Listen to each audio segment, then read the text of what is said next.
Broadcasting live from the Business RadioX studios in Phoenix, Arizona, it's time for Phoenix Business Radio, spotlighting the city's best businesses and the people who lead them. Hello and welcome to Phoenix Business Radio, broadcasting live from the Max 6 Entrepreneur Center, where we help build businesses and connect you with the right people. I'm Karen Nowicki, and I am super excited about today's conversation, as I have gotten to know TJ Lowry a little bit by phone, and today she's decided to bring a handful of people here to support their mission with the Black HR Society. So welcome to the studio, all three of you. Thank you. Oh, in unison. It's almost as if you practiced that.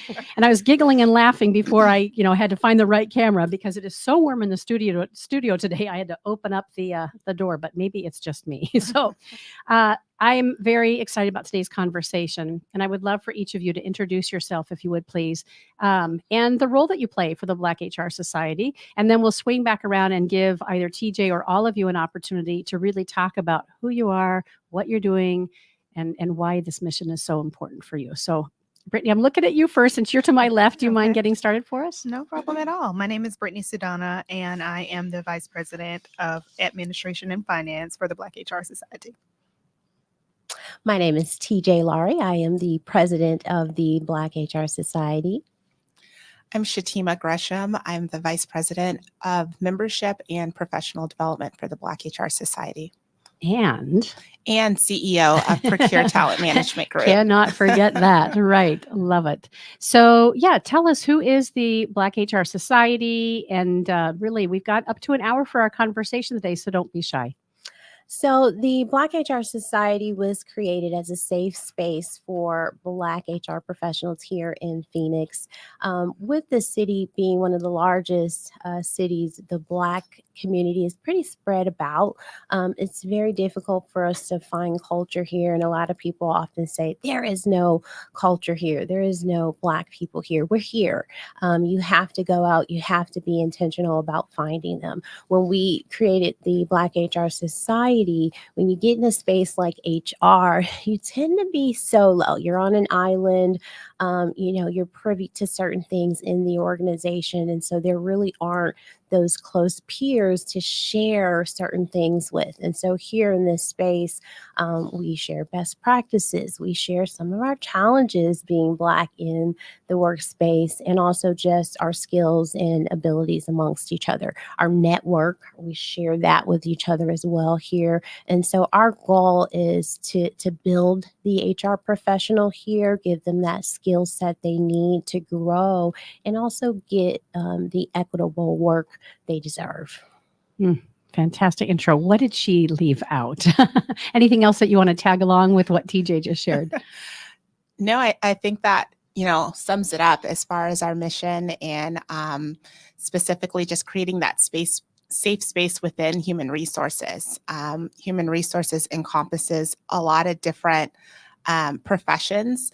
And so being in an environment where you have like peers and are able to help you kind of navigate growth, specifically career pathing in that space, is one of our core missions that we are trying to provide.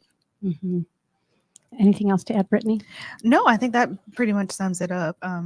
Again, we put on different events throughout the year. So we have professional development events, networking events. We're actually having an event coming up here shortly, a coffee chat, where we'll just get together one morning. It's Tuesday morning, February the 20th, actually. And we'll get together and just talk about just different things that are going on in the HR field, specifically AI, and how that's impacting HR. So we're really excited about that option. Yeah. Excellent. Well-rounded conversation just to even just get started. It's a nonprofit. Can you share a little bit about why you made the decision to go that route? Nonprofit is for service. This is all about service in our community. There's a lot of organizations today, Karen, doing that. And so our goal is also to get out and connect with them. Connecting those dots with organizations that's already pouring in the community makes us even richer and stronger. And so we want to provide that service to the community. There's a lot of us that don't have access to get what they need. And with a nonprofit, once we we get to that space where we're really bringing in the donors and the sponsors, we give them the A and the DEIA as far as that access. Mhm. A lot of people just can't get it. And so it's a longer crawl for them to get where they need to be. Even without that, we do that today, but we want to do that and have a bigger impact and make much more of a meaningful difference in the community. Mhm.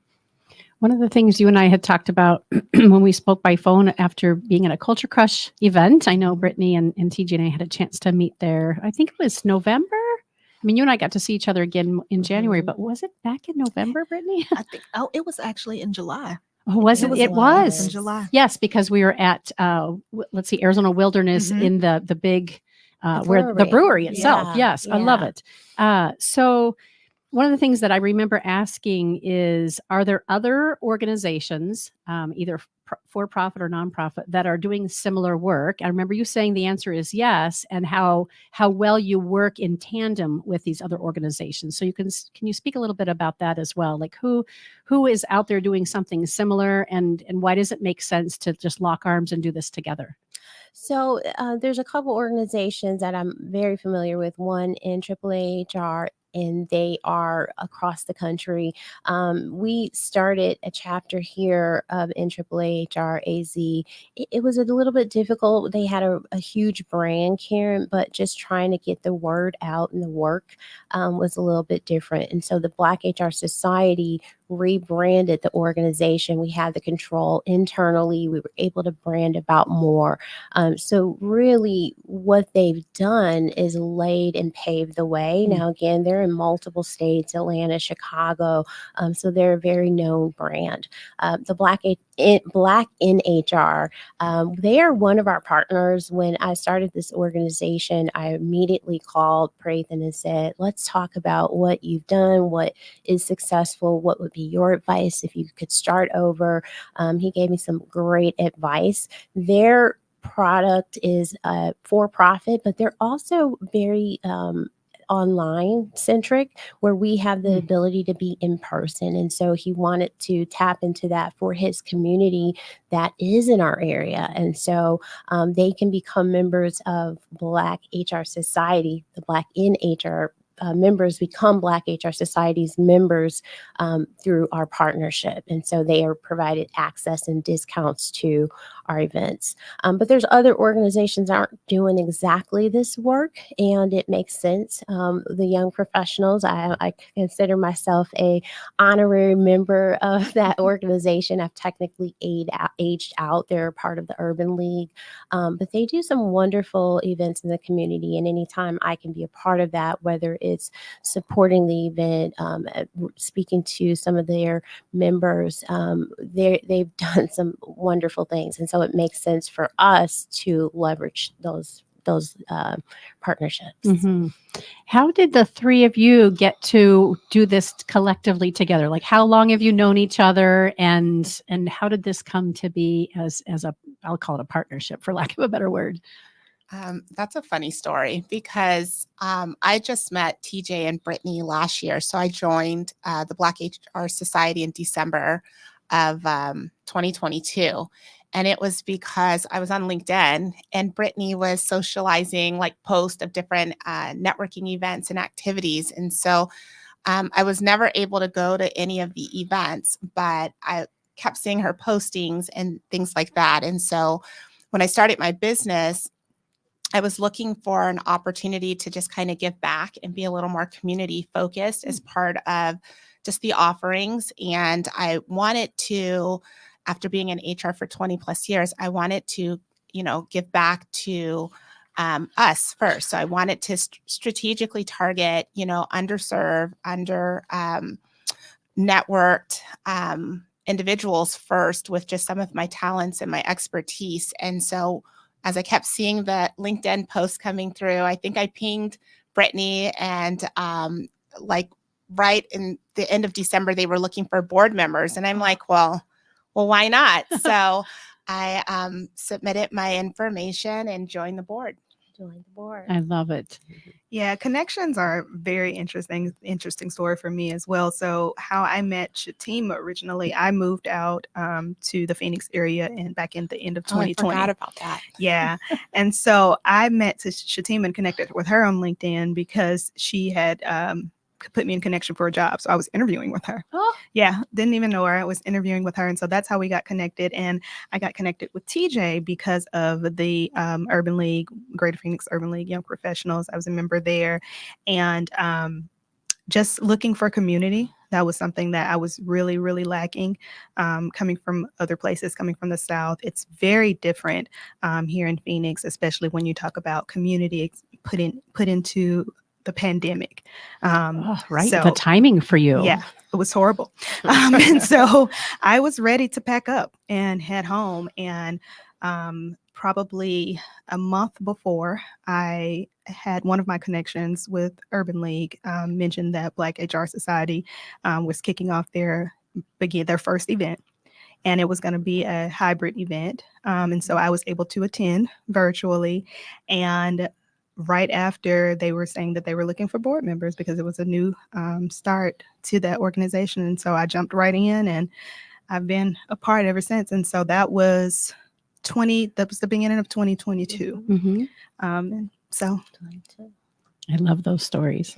Let's talk about your professional lives. I've had a chance to get TJ to know TJ a little bit better because we've had a phone conversation that we dove deep, didn't we? We went deep really quickly. I know I tend to do that, but I have a sense that so do you. I do. It's just who I am. Right. I like those deep, rich connections and conversations. They're authentic. Yeah.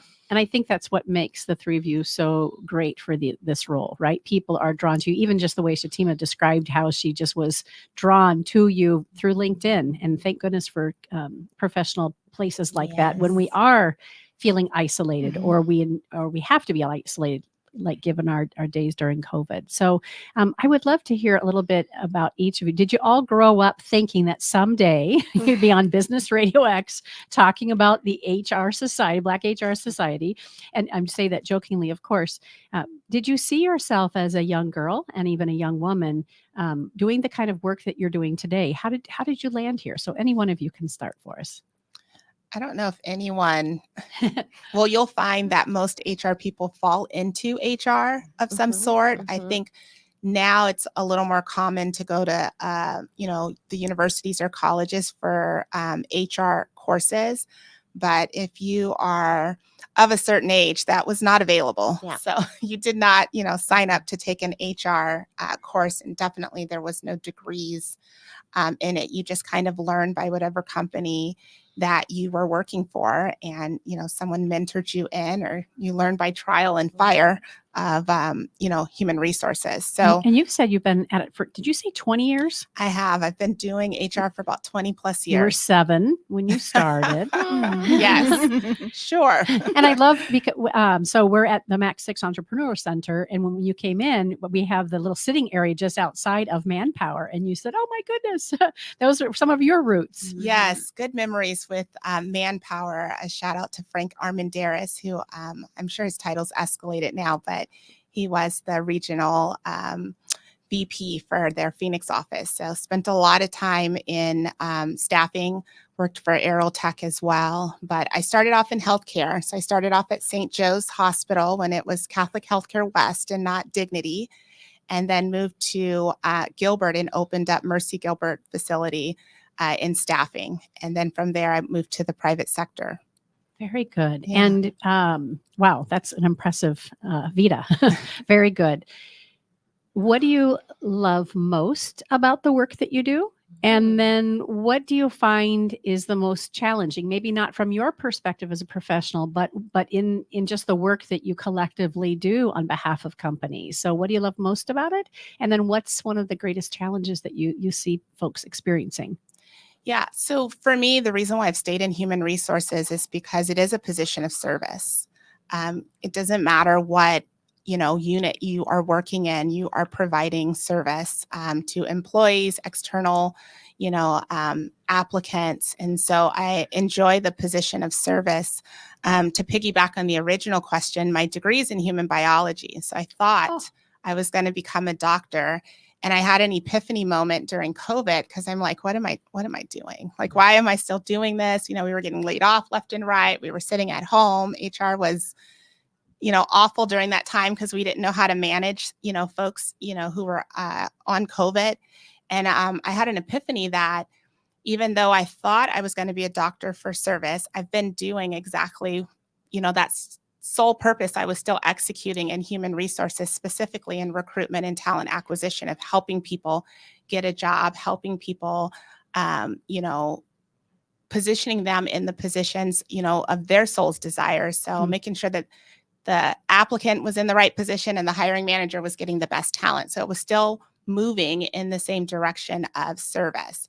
And so that's why I'm still in human resources. And the challenge, I would say, which is the reason why I started my business, is that human resources as a department, we don't generate money, in the traditional manner. Right. So the ratio to human resource professionals to the people that we're managing is always off. And it's very difficult to get a new headcount if you get that. So in every role, in every company, I've had to beg for help or beg for additional support in delivering whatever the deliverable was, whether that was in recruitment or business partners. It sometimes feels like a position that doesn't maybe carry the same type of value for the roles that actually generate income. And that was always at least a frustration for myself. And I know, TJ, we've had this conversation. Yeah, a lot. definitely. And that also, you do the research where the subject matter experts, we provide our suggestions, and then they say, okay, and they go a completely different way.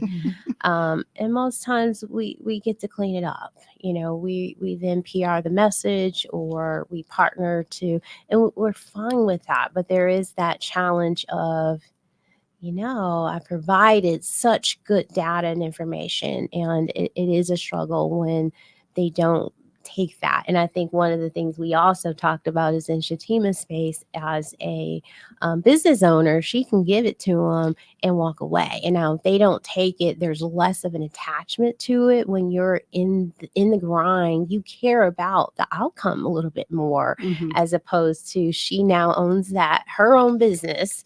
That's right. She can wipe her hands if they don't take, our recommendation.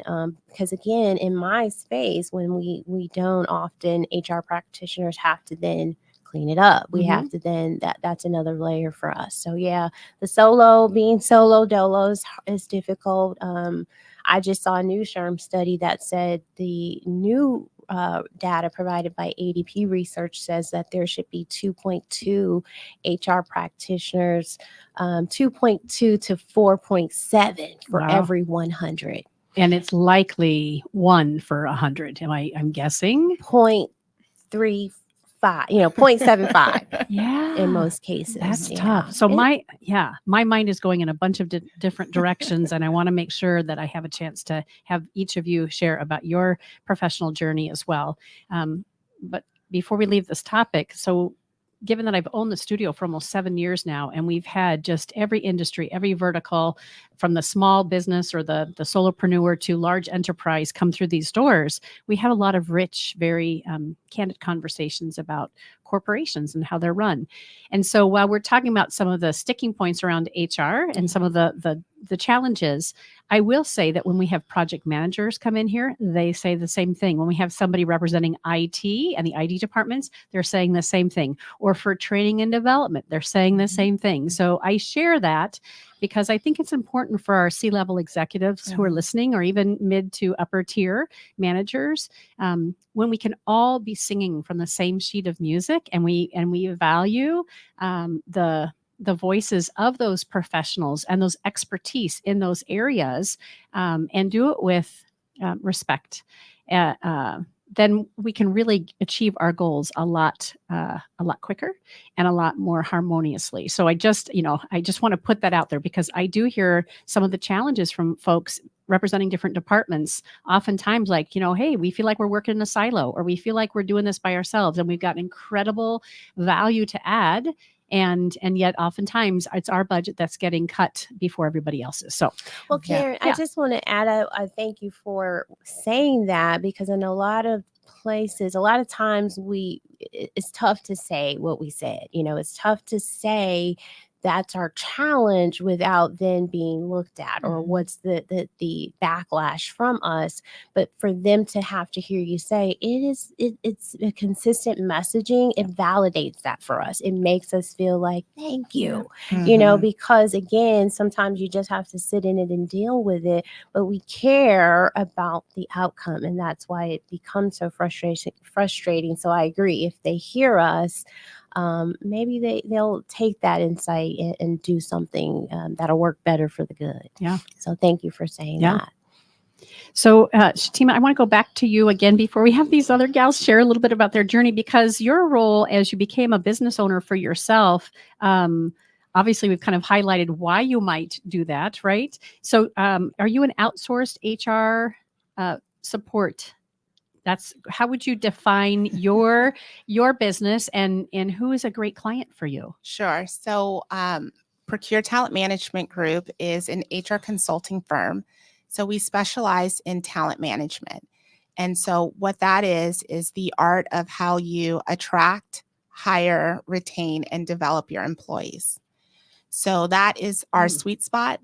It's larger than just recruitment, because attracting the applicant is about company culture. It's about, your total rewards that you're offering.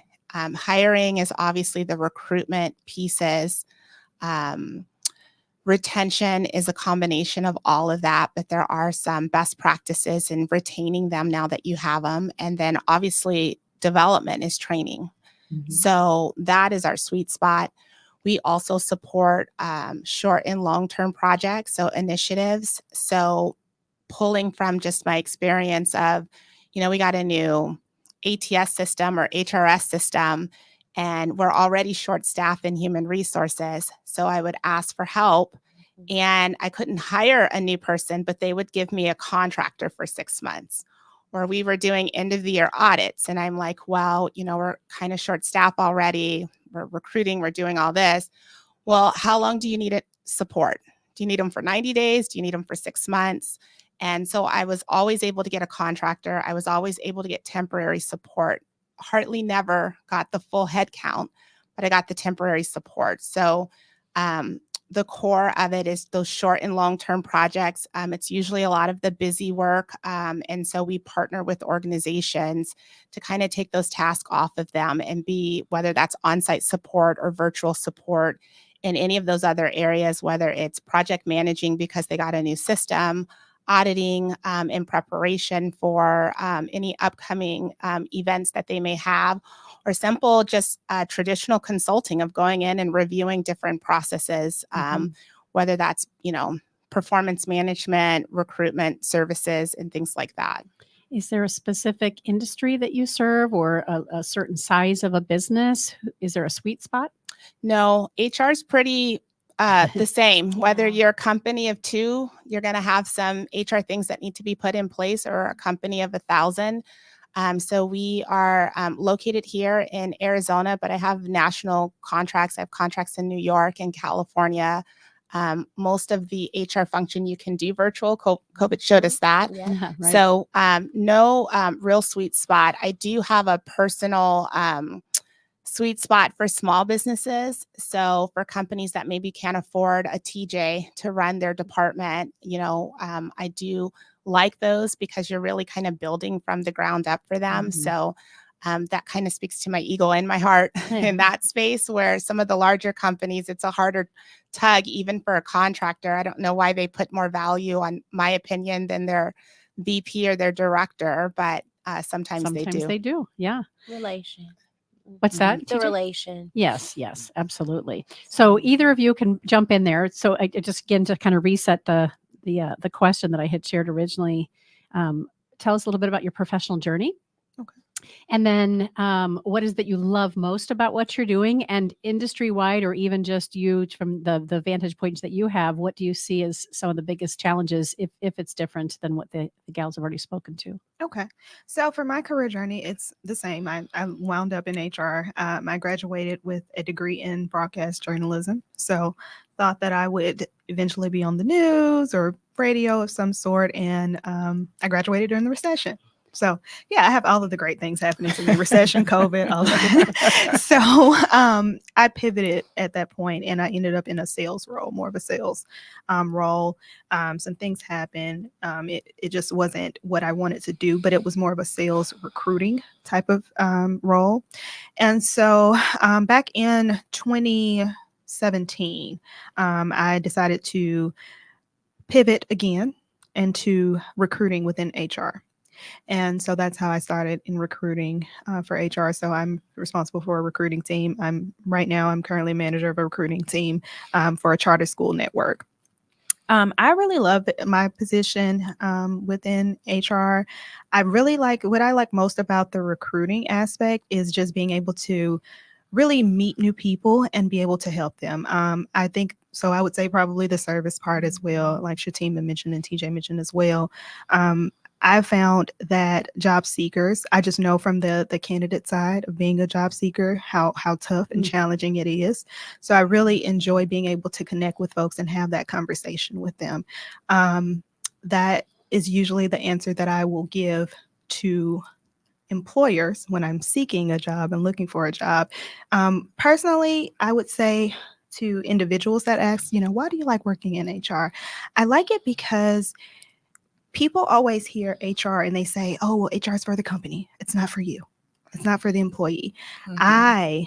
For me, I work for the company and I work for the people as well. Okay. So I'm very much a rule follower. So anybody knows that if you come to Brittany with a question, my question to you is going to be, well, what's the process? What's the procedure? What do we have in place? Oh, we don't have anything. Okay, well, we'll get something because we need processes. We need procedures. We need to be able to have those to function as a successful business. So I just really enjoy that aspect of it, being able to help people and then help the company as well. And I would just say the same things, just the support is the challenging part. The things that we can control. We can control employee life cycle, like your team mentioned, the talent management aspect. We can control that. So since we know that we can control it, what are we doing to make our employees want to stay with us so that we're not having to recruit and hire for the same job every 30 days? Right. It's getting that buy-in from that C-suite. That's really something that is a challenge. And I usually always ask that as well when I'm working with companies and going into a company. I just want to know, it's not saying that I'm going to shy away from the company, but I want to know, what is your relationship like? What is the relationship like with the human resources department and the C-suite? What is the relationship like with the human resources department and talent? Because a lot of times, I don't know if you guys have run into this, but I've run into this a lot with companies. They don't look at recruiting as HR. Right. And it's very much a part. It is. Yeah. Absolutely. Like the So, stepchildren, right? yeah. I Yeah. agree. Yeah. Wonderful. Thank you. TJ, how about you? So you started the question with, what did I want to be when Yeah, I grew up? I think, like most people in my culture, we want to be a doctor or a lawyer as little kids because we're taught to get that financial wealth to stop the struggle. And as I grew up, I loved math. I was into math very early, took 2 math classes a year in high school. So by the time I was a senior, Shatima's nodding her head. So am I. I'm know, like, this I is can't even my do 2 nerd plus 2. side, God in bless my the calculator. senior year in high school, I was taking calc and Oh my trig and gosh. earning college credit. So I say that to say I knew I was in love with the numbers. And so I took an accounting course and I was like, this is it. I'm going to be an accountant.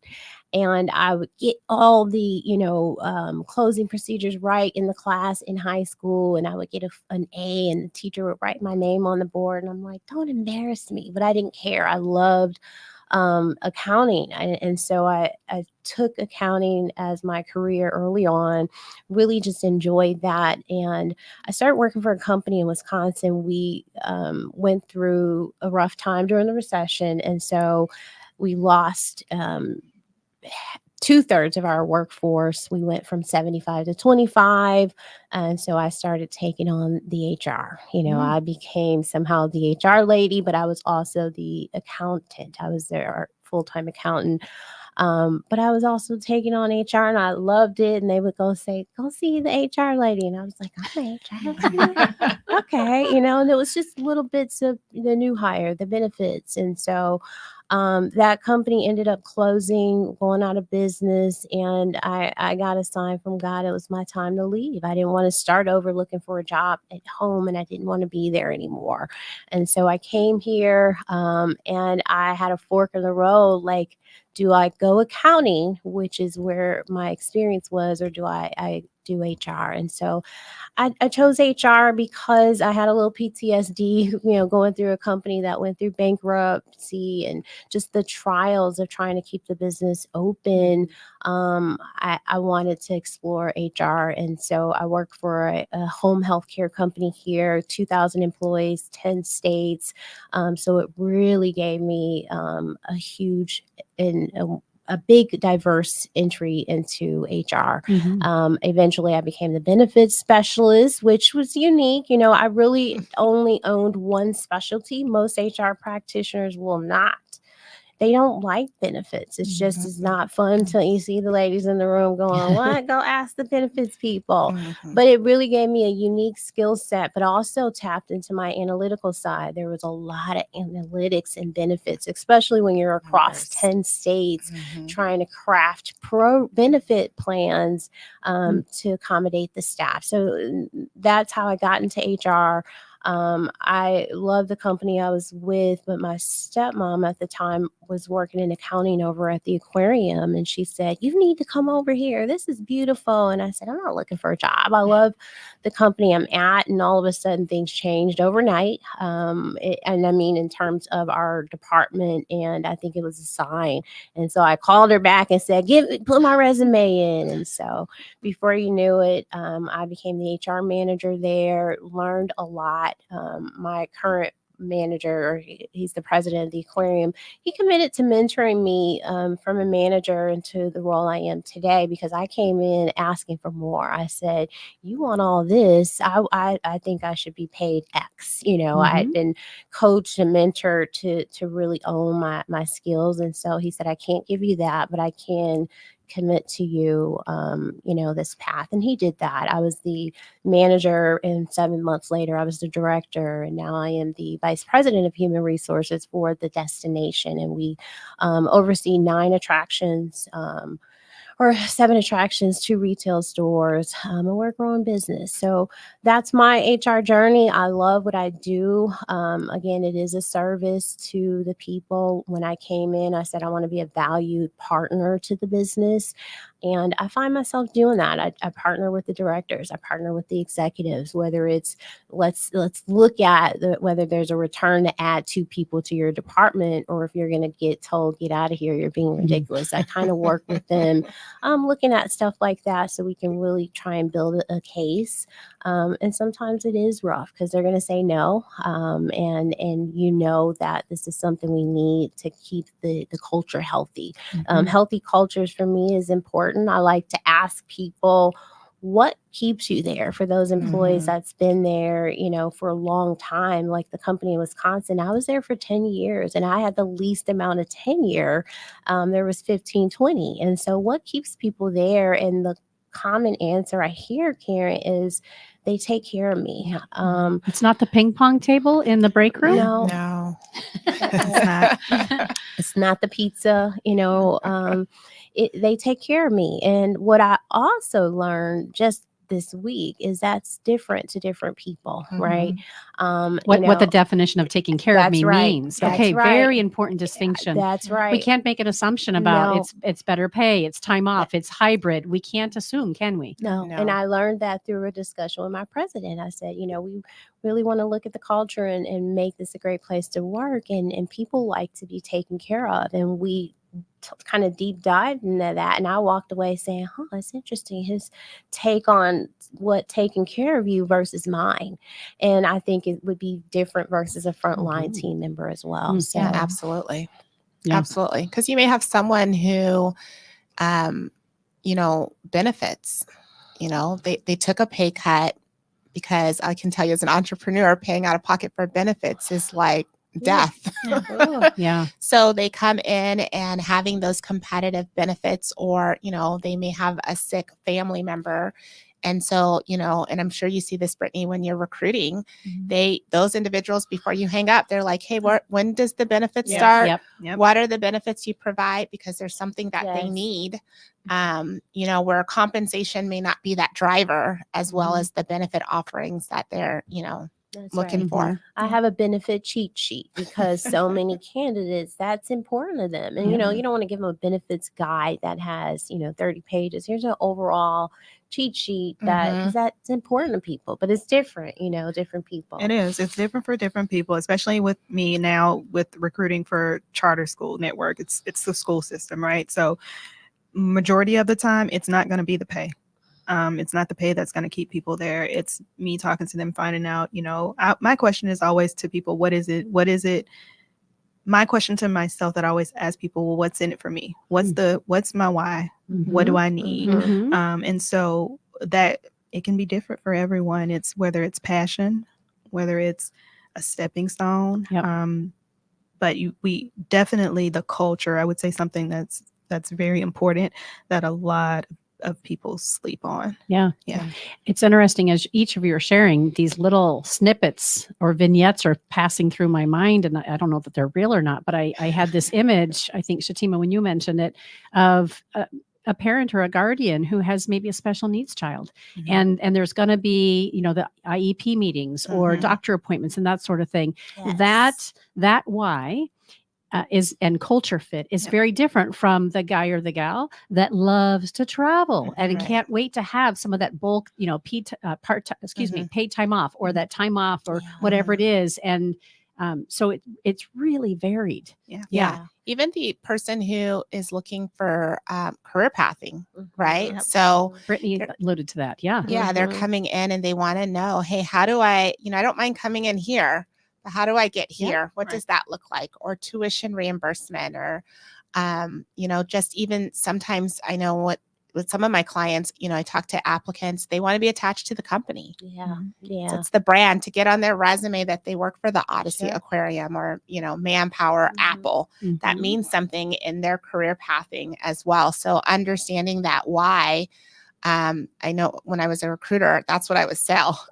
Like, oh, benefits. Let me tell you about our benefits. Let's talk about that. Speaking their language. Right. Yeah. Love it. Yeah. One of the challenges that kind of segues into this is the evolution or lack thereof, right? You see companies in particular saying, well, they just don't want to work. They do, but they want to work in the realms of their lives today, which is different than what we were accustomed to. Again, another gift of COVID, I really think. Yes. I was going to say post-COVID, employers didn't want to evolve, and you have to evolve. You've got to give access.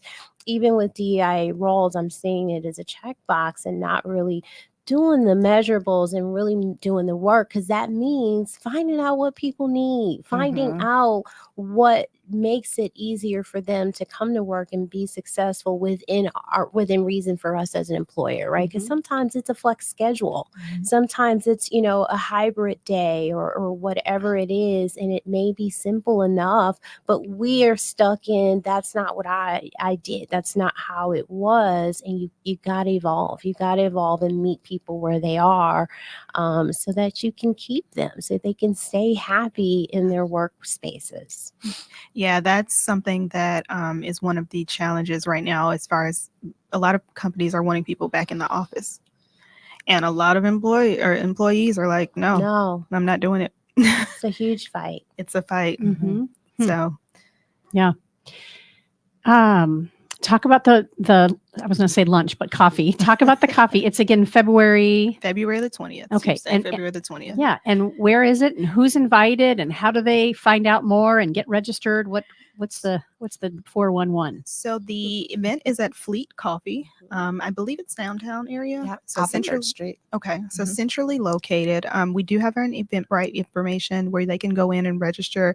The coffee chat is open, so it's not just for HR professionals.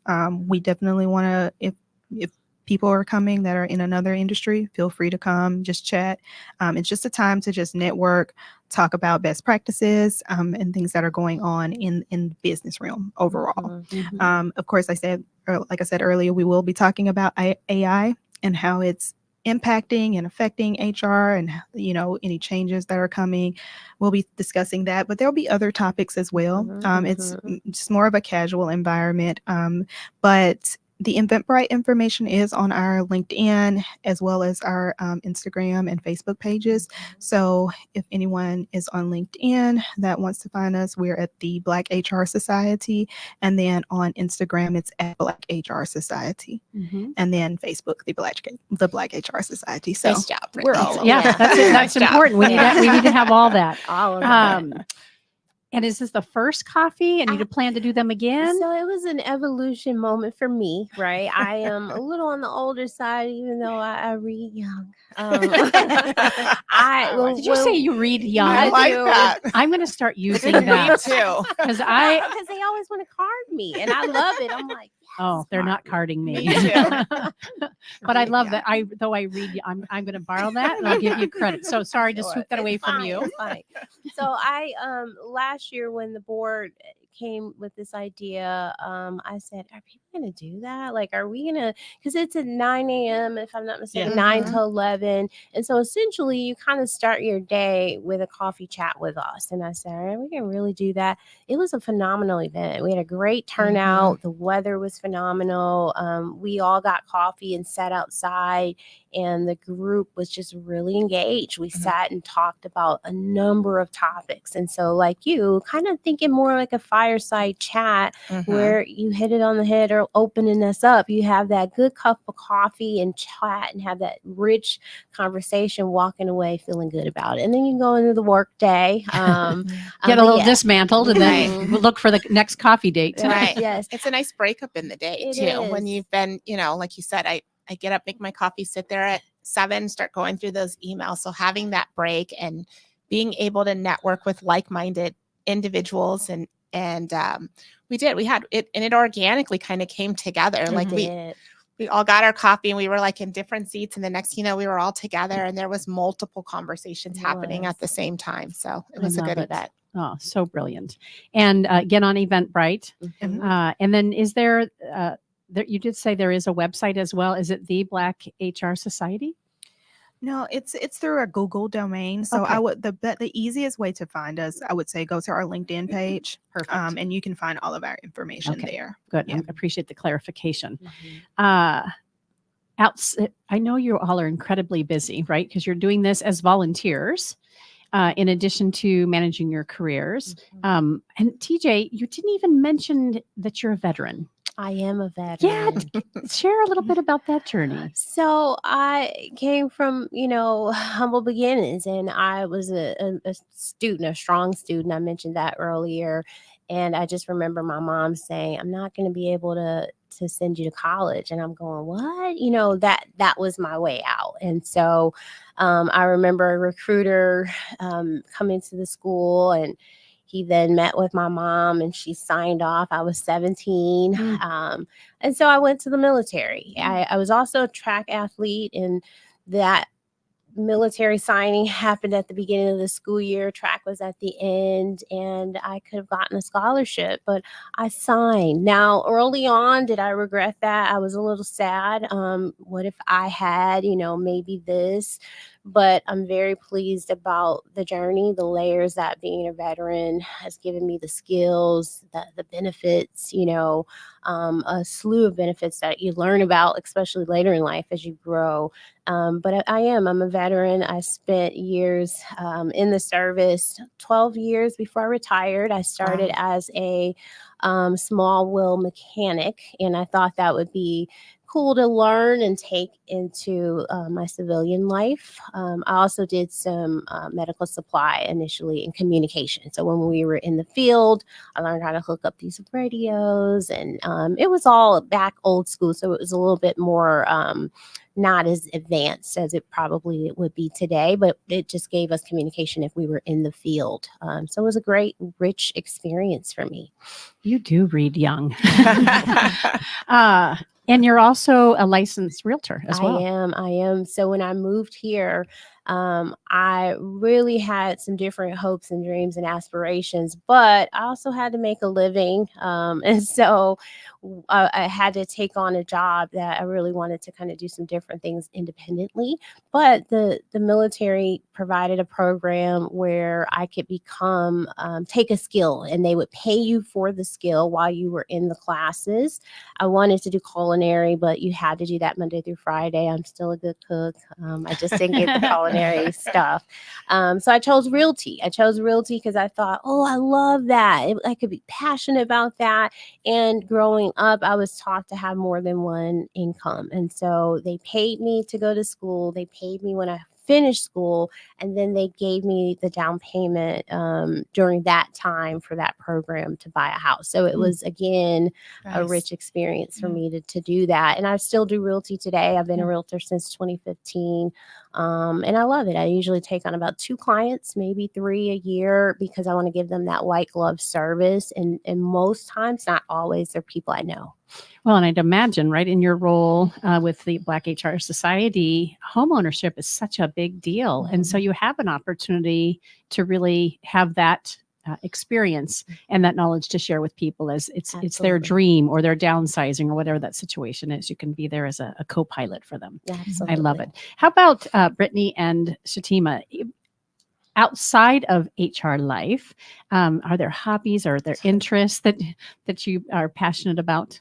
Yeah. So for me, outside of HR life, I don't have any kids just yet. So it's just me and the husband and the dog, our lovely dog, Gabby. She's our world. And so outside of that piece, I'm very passionate and very active with the Greater Phoenix Urban League Young Professionals. So I have a board role with them as well. So it's a lot of board work for me outside of just work, but it's board work that I enjoy. And so even though it's working boards, we're still, leadership development, community service type events and things of that nature that I'm able to pour into the community. So, well, thank you for that. Yeah. And is it Gabby you said is your pup? What kind of dog? She's a Shih Tzu. She will be 14 next month. Wow. Yeah. And she's doing well because that's she is. I get nervous every year around this time because it's time for her to go get her shots, and it's always something. But that's my heart. I've had her for 13 years, so she's moved everywhere that I've been. Oh, sweet. Yeah. That's my heart. My healer shepherd thinks that she's a Shih Tzu. And she is almost as tall as I am. Shatima, how about you? What are your passions outside of things that are related to work? Well, I was trying to think, what do I do besides Uber for my son? Back and forth. How old is he? He's 13, and he's in club basketball, and I feel like that takes over any free time I could imagine or have with him. So beyond Ubering in the evenings and sitting in a gym on the weekends, every weekend, and we somehow punished ourselves and put him on a traveling team. So we'll be traveling soon as well. I do volunteer with the Arizona Small Business Association. So I'm a mentor for them, for their Go Mentor team. And then I have a good friend who has a nonprofit. It's called D Square for the homeless. Yes. And I work with her doing some consulting, some of the business side pieces as well. So if there's some free time there, I usually do that with those two organizations. And being a parent of an athlete is not for the faint of heart. My kiddo is 16. He's been driving since July 1st. I gotta say, it's a little slice of heaven. Yeah. I mean, you trade the time for the fear that they're driving, and is he getting where, following the app? I can see his car going where it needs to go. But boy, do I know sitting watching either club baseball and more recently wrestling matches that last all day long. And I love it. I wouldn't trade it. I'm glad I have the liberty and the time to do it. And yet it really is. It can be very consuming. Yeah. It can be rewarding. I had 3 basketball club, and imagine having 3 and having to have them in 3 separate places. I had community. I had other moms. That also was my social life. Yes. But my kids ended up with scholarships. And so they're also stairs. And I used to be like my mom, wondering how was I going to afford college for them. And so 2 went to historical Black colleges and on full scholarships. So it can be, I need some reminders. I need you to. That's why I'm saying it, because it's a lot reminder. of work and even the money and the time. But for me, that return was valuable because they got to play and go on to college. Think of me early Saturday mornings. Gotcha. I might need that reminder to slide through my phone as I'm yelling at the refs, because I'm also that parent. Yes, me too.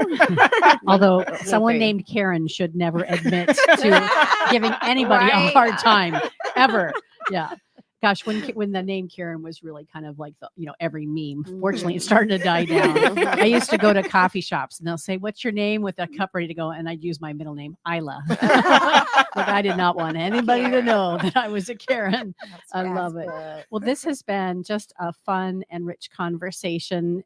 As we close out today's segment, what would you say to a young professional, since you have been guides and mentors for folks in that position, around their professional journey in HR specifically? Is there just whatever comes to the top of your mind? What would you offer up as a little last piece of advice for someone? I would say stick to the course, definitely, and mentors. Mentorship is so important and so key. Mentorship versus sponsorship, that's a big thing that a lot of people don't really understand the difference. Can you explain that? Yeah. So for a mentor is someone that's going to be like a guide, and a helpful, like helping you out, within your career development. So there's the person that you would talk to about where you're wanting to be within career mapping, and they can try to guide you and help you get to that space. A sponsor, that would be someone that's going to be able to speak for you, that is in that room. So when they're the people that are at the table for those decision-making type things. And so that's going to be the person that's able to speak to you when you're not there. So that would be my suggestion. And have both. Definitely have both. And don't devalue, or a lot of young professionals are scared to network and put themselves out there. And if no one will know what you want until you say it. Yes. Closed mouths don't get fed. Right. You miss 100% of the shots that you don't take. So you have to go in, be bold, be confident in yourself and your abilities. You can do it, and just stick with it. Well, we'll just end there. No, just kidding. We could just end there. Right? Mic drop. Yes. That How was about so good, it? Really is Britt. fantastic. I want to add everything she said to mine. And speaking to that sponsorship, I think that was really good. Just knowing and saying that to them, have that person that can be at the table, because we don't know what that means going in their workplace. We just know to put our head down and do the job, but building those internal relationships, because those are the people can advocate and can get you on the path. So I think that was great. I add my personal board of directors. Like she mentioned, I create a board of directors personally for my career, for my personal life. They know things that are happening. I recently added Robin Reed. He kind of said to me he would do that, and it's easy. He's got a lot of knowledge. And so those people will help you on your journey.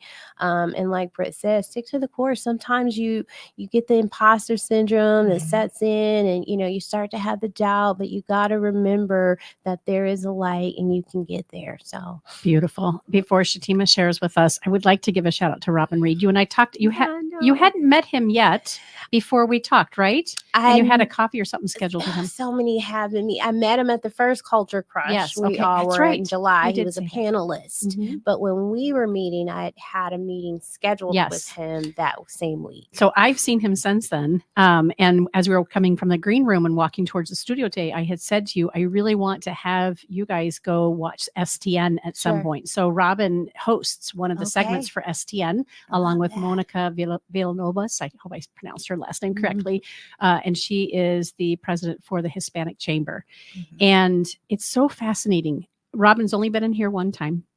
We've met a couple of times, just out in different networking events, and he left a voicemail for me the other day. I think it was like 7:30 at night, just 2 or 3 days ago, and I shared this story with you, TJ, about Daryl, who Mhm, used to mhm, produce for us. I mhm. won't go into the long-winded story, but the four of us can talk about it afterwards because it's such a beautiful story. Robin called just to say to me, "I have some great news about Daryl and his career path." Mm. And while I could tell you, I'd like to encourage you to call Daryl yourself Oh. because I think he would love to share with you. And we've only met a couple of times, and he's such a busy leader, like Yes. myself and like the three of you. He And yet, is. I feel like I'm the most important person in the conversation with him Love that. every time I've spoken to him. And yet I see that demonstrated over and over and over again. So shout out to our friend Robin Yeah, Reed. shout out to Robin. Yes. He's a good guy, smart, connected, and just he's out to help us, and that makes us feel good because Yep. you look up to him, so that's a Yes. great story. I love it. Yeah. How about you? I mean, I don't know what else to add to TJ and what Brittany say. I think whenever I speak to anyone who is looking specifically in career pathing or interviewing, I tell them to do their research and negotiate. Mhm. Everything Great advice. is negotiable. We just don't ask. Yeah. That's good. Yeah. Very good. Ladies, so fun and so important the work that you're doing and just the connection. It's clear that the three of you are passionate about the folks that you represent, the way in which you are showing up as servant leaders, and the invitation to have people run alongside you is just beautiful. So thank you for that. Thank you. Thank you. Yes, you Thank bet. you, You've been Karen. listening to Phoenix Business Radio, broadcasting live from the Max 6 Entrepreneur Center. Some media leans left, some lean right, and we lean business. Until next time, I'm Karen Nowicki. Thanks for listening.